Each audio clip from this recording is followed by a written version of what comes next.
So I'm just painting nice big brush strokes across my fabric, not worrying about the colors so much, because this is all about the textures that you can actually create in your paint. And once you've actually got your surface nicely covered, you'll find that this is not going to dry too quickly because you have added the extender.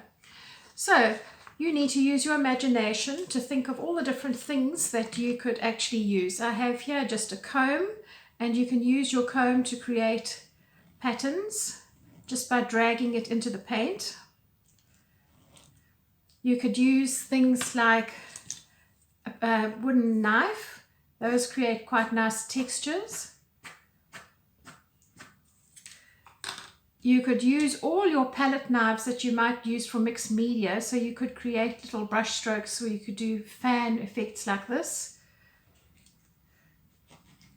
Pretty much like working with mixed media, because you do actually have the rigidity of the objects that you're working with.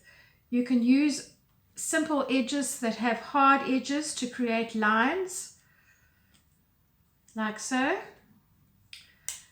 You might actually like to just use a knife of some sort, and you can do what we call cross hatching, where you do several lines and then you go across at another angle to create space and distance.